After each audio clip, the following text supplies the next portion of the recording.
आता हे काम आहे म्हटल्यानंतर त्याच्यामध्ये पारदर्शकपणा पाहिजे। आज देखील नाशिकचा पालकमंत्री नेमला का जात नाहीये हे कोडे आणि त्या कोड्याचं उत्तर या कुंभमेळ्याच्या एकूण होणाऱ्या खर्चामध्ये आहे का हे एक आपल्याला शोधावं लागेल। अर्थात तो विषय वेगळा झाला, त्याच्यात आता मला जायचं नाहीये।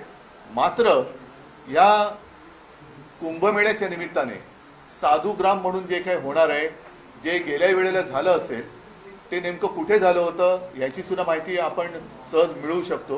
पण या वेळेला तपोवन हे नष्ट करण्यात येणार आहे। आता तपोवन म्हणजे जिथे प्रभू श्री रामचंद्र, सीतामाई, लक्ष्मण हे काही काळ वास्तव्यास होते अशी एक आपली मान्यता आहे। म्हणजे प्रभू रामचंद्राच्या पदस्पर्शाने पावन झालेल्या ज्या काही मोजक्या जागा आपल्या देशात ओळखल्या जातात त्याच्यापैकी तपोवन ही जागा आहे।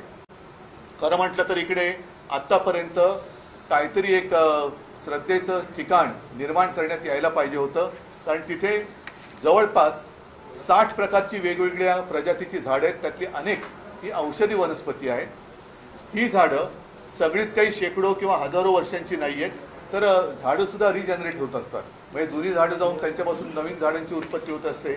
अशी अनेक वर्ष हे निसर्गाचं चक्र तिथे चालू आहे।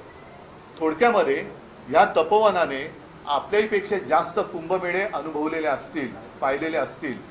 आणि मुख्य म्हणजे या तपोवनामध्ये जे काही साधुग्राम म्हणून करण्यात येणार आहे त्या साधुग्राम करण्याला आमचा विरोध नाहीये, पण तपोवनात करण्यात येणार आहे त्याला मात्र आक्षेप आमचा आहे। याचं कारण ही झाडं कापली जाणार आहेत। मग प्रभू रामचंद्राच्या परस्पर्शाने पुनीत झालेली ही भूमी तुम्ही तिकडे आता साधुग्रामसाठी ही झाडं कापणार, तिकडे साधूंची व्यवस्था करणार, पण त्याच्यानंतर काय करणार हा महत्त्वाचा प्रश्न आहे। त्याच्यानंतर पुन्हा झाडं लावणार असाल तर मग गेल्या वेळेला जी जागा वापरली होती त्याच जागेमध्ये साधुग्राम का करत नाही? आणि ही झाडं तोडणार आणि गिरीश महाजन म्हणालेत एक झाड कापलं तर 10 झाडं लावणार। तर एवढी जागा जिथे असेल मग तिकडेच जर जागा रिकामी असेल तर तिथेच साधुग्राम का नाही करत? म्हणजे आहे ते मारून टाकायचं आणि मारल्यानंतर पुन्हा तिकडे नव्याने झाडं लावू अशी एक लोणकडी थाप मारायची। हा हिंदुत्वाच्या नावाखाली चाललेला भ्रष्टाचार आहे। याचं कारण असं की आत्ता कुंभमेळ्याचं जरी कारण देण्यात येत असलं तरी देखील माझ्या हातामध्ये एक अख्खे ते टेंडरची कॉपी चालेल, त्याचं पहिलं पान आहे की ज्याच्यात स्पष्ट लिहिलेलं आहे की तिथे नंतर कॉन्फरन्स हॉल, कन्व्हेन्शन हॉल वगैरे अशा काही गोष्टी केल्या जाणार आहेत। म्हणजे हे सुद्धा कॉन्ट्रॅक्टरसाठी ही झाडं कापली जात आहेत आणि त्याला कोणी आक्षेप घेऊ नये म्हणून कुंभमेळ्याचं कारण दिलं जातंय। याचा अर्थ असा की भाजपचं हिंदुत्व हे थोतांड आहे। काल परवाकडेच आपल्या माननीय पंतप्रधान यांनी अयोध्येच्या राम मंदिरावरती ती रामध्वजा वगैरे ती फडकावली। म्हणजे तिकडे जाऊन राम राम करायचं आणि नाशिकमध्ये मुंह में राम आणि बगल में अदानी असं यांचं काम आहे की काय? कारण काही म्हणी आपल्याला बदलल्या पाहिजेत। मुंह में राम और बगल में छुरी असं जे काय म्हणत होतो, आता रामाच्या नावाने ही जागा अदानी हा एक शब्द झालाय कॉन्ट्रॅक्टरचं प्रतीक म्हणून। म्हणजे ही जागा उद्या कॉन्ट्रॅक्टरच्या घशात घालण्यासाठी आत्ता कुंभमेळ्याचं कारण पुढे करून तुम्ही तिथली झाडं कापताय किंवा नष्ट करताय हा सरळ तिथल्या जनतेचा आरोप आहे आणि त्याच्याशी मी सहमत आहे। तिथल्या जनतेचं कोणी ऐकत नाहीये। मी सुरुवात करताना जे बोललो की मंत्री नुसते घराघरा फिरतायत, हे घरदार सोडून फिरतायत, घरोदारी फिरतायत, पण ज्यांचं ऐकायला पाहिजे म्हणजे हे ना धड शेतकऱ्यांचं ऐकत आहेत ना शहरातल्या नागरिकांचं ऐकत आहेत। वारे माप नुसता पैसा उधळला जातोय, हा पैसा येतो कुठून याचं उत्तर कोणाकडेच नाहीये। ते दिसतंय सगळ्यांना।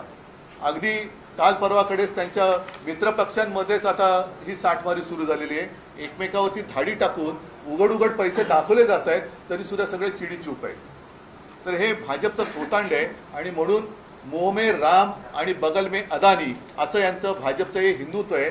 ज्या मुंह में राम आणि बगल में अदानी ह्या हिंदुत्वाला आम्ही तरी मान्यता देऊ शकत नाही। तर हे हाणून पाडलं गेलं पाहिजे।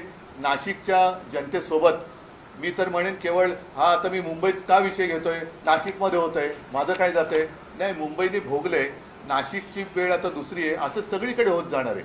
त्याच्यामुळे हा केवळ एका शहराचा विषय नसून हा संपूर्ण राज्याचा विषय आहे। तिथे सर्व निसर्गप्रेमीच नव्हे तर आपल्याला पुढे श्वास घ्यायला कसा त्रास होणार आहे याची जाणीव ज्यांना झाले त्यांनी सगळ्यांनी याला विरोध केला पाहिजे।